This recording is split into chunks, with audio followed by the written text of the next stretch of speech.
Previously on Generational Gamer. Polymega is too damn expensive and I'm gonna build my own. With this, the USB-NES. The thing I like about this little contraption, you plug the cartridge into the unit, you plug it into a USB connection, and you can play your games at that point. But for games like Metal Storm, you need to upgrade it. So let's take apart the USB-NES. Start by removing all 6 screws on the bottom. The top should just come off, but be careful opening up the side. I use one of these pry tools from iFixit. I need to add a capacitor in these locations. And I'm going to do that. I'm not going to do it live because I haven't soldered in a while and I'm a little rusty. I started by tinning the capacitor and then I soldered it to those 2 points. It's not the best work I've ever done, but it's not the worst either. And it does seem to be pretty solid. Here's at another angle. As you can see, I got the ground pin and that one on the corner. So as exciting as that was, we're not done. Now we have to update the kernel and firmware.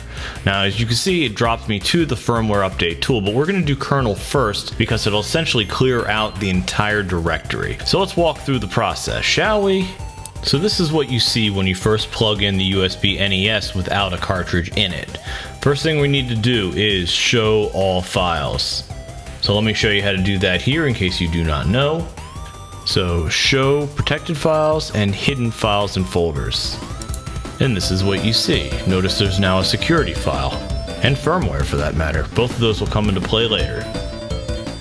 Point to your security file and upload.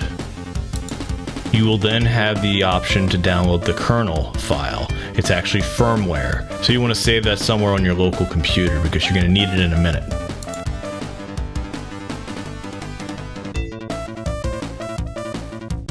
Drag the new firmware file to the USB-NES and let it overwrite.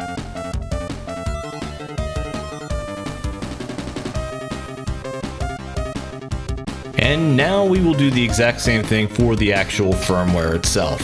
You gotta upload your security file, download the firmware. It's actually firmware. It might actually be a good idea if they actually change the names of these, one being kernel, one being firmware. But for all intents and purposes, you just take the new firmware file and drag it over to the USB-NES, just like you did with the kernel, and now it'll be ready to go with the latest firmware.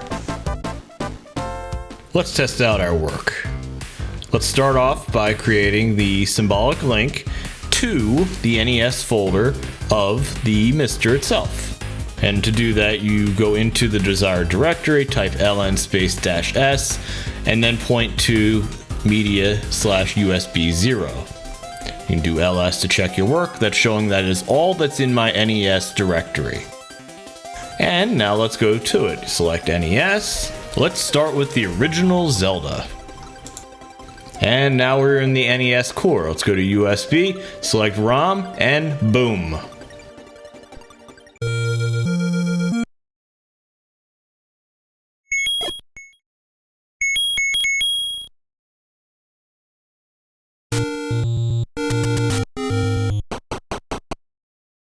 Alright, Zelda seems to work just fine.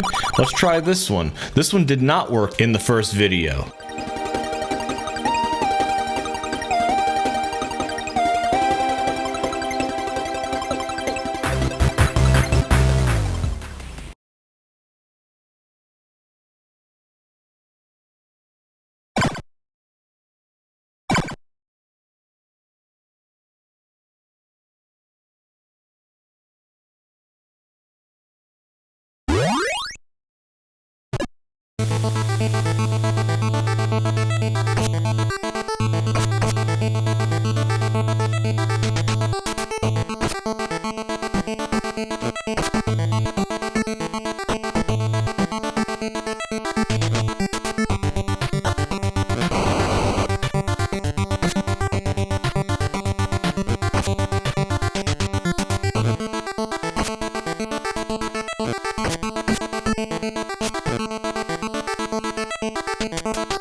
cartridge works, and that's good.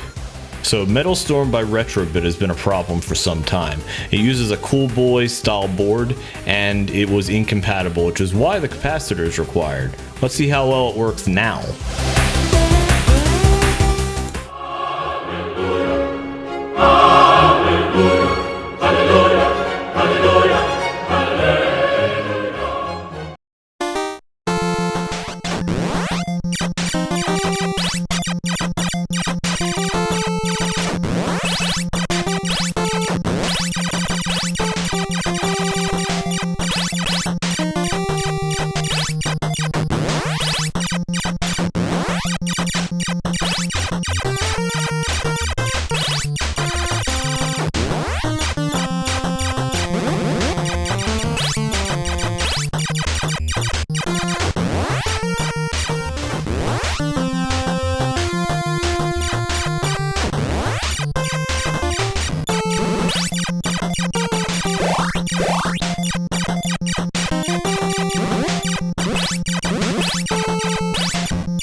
I really like this game. Check out some of my other videos on it.